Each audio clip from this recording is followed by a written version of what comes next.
आज के इस दौर में जहां लोग हजारों रुपए खर्च करके भी सही हुनर नहीं सीख पाते, वहीं हमारे धार जिले के एक साधारण युवा कमलेश सिसोदिया जी ने एक मिसाल पेश की। वह युवा जो कभी बेरोजगारी के अंधेरे में रास्ता ढूंढ रहा था, उसने आरसीटी संस्थान के बारे में सुना और वहां से अपने जीवन की नई शुरुआत की। कमलेश सिसोदिया जी की इस यात्रा के कुछ प्रमुख पड़ाव थे। निःशुल्क प्रशिक्षण का लाभ उन्होंने बिना एक भी पैसा खर्च किए आरसीटी में मोबाइल रिपेयरिंग का प्रोफेशनल कोर्स ज्वाइन किया। जहां अन्य लोग इसी कोर्स के लिए हजारों रुपए लुटा देते हैं, कमलेश जी ने सरकार की इस योजना का सही लाभ उठाया। हुनर की ताकत जहां दुनिया केवल डिग्री के पीछे भाग रही थी, उन्होंने अपने हाथों में हुनर स्किल पैदा करने पर ध्यान दिया। देखो आज हमारे बीच में ये कमलेश नाम है इनका। इन्होंने पिछले ईयर में भी इसी ईयर में फरवरी में प्रशिक्षण लिया था मोबाइल रिपेयरिंग का। तो ये मोबाइल रिपेयरिंग की प्रशिक्षण प्राप्त करने के बाद में इन्होंने खुद की दुकान खोली है और ये आज अच्छी इनकम कमा रहे हैं। तो आप लोगों के सामने खड़े हैं। आप लोगों को अगर कुछ पूछना है कि सफलता की कहानी के बारे में तो आप इससे पूछ सकते हैं। सफल उद्यमी है।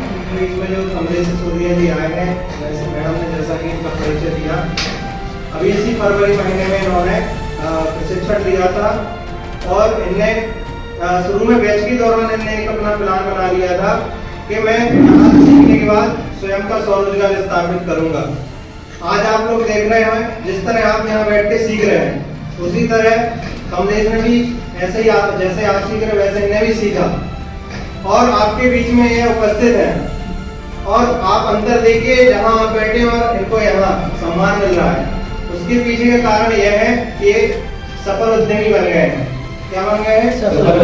सफल उद्यमी। तो इनके लिए पुनः आरसीटी की ताली बजाएंगे।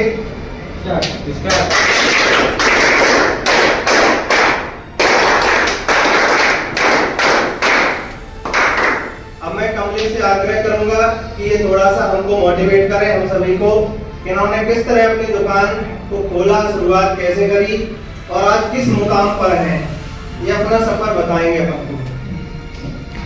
तो मैंने दुकान खोली थी, अभी आज से 4 महीना 25 दिन हो गए।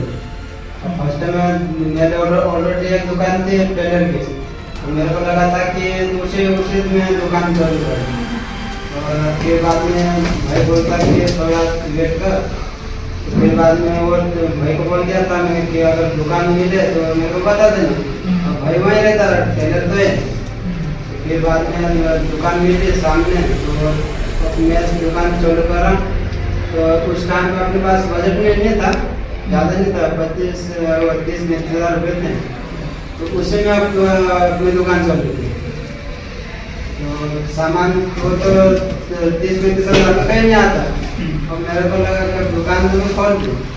और ये शॉपिंग वगैरह ने ये लाया तो 5-6 हज़ार के तो वही हो गए 4,200 का बिल बना था।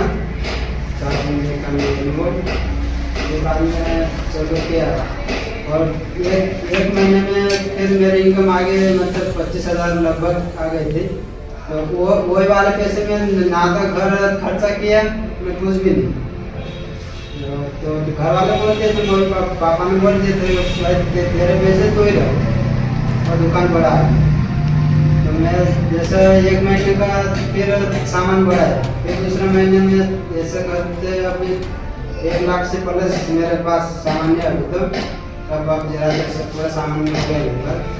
तो धीरे धीरे मैं 2-3 महीने का पैसा मैं लगाया।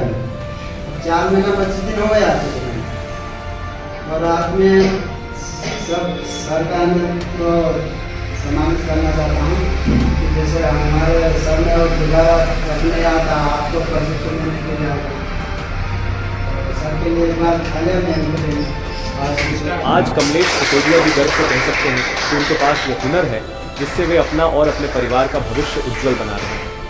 अंत में मैं बस इतना ही कहना चाहूँगा, मंजिलें उन्हीं को मिलती हैं जिनके सपनों में जान होती है। पंखों से कुछ नहीं होता, हौसलों से उड़ान।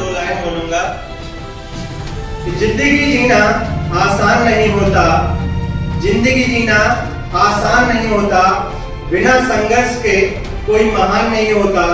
और जब तक न पड़े पत्थर पे हथौड़ी की चोट, तो पत्थर भी भगवान नहीं होता।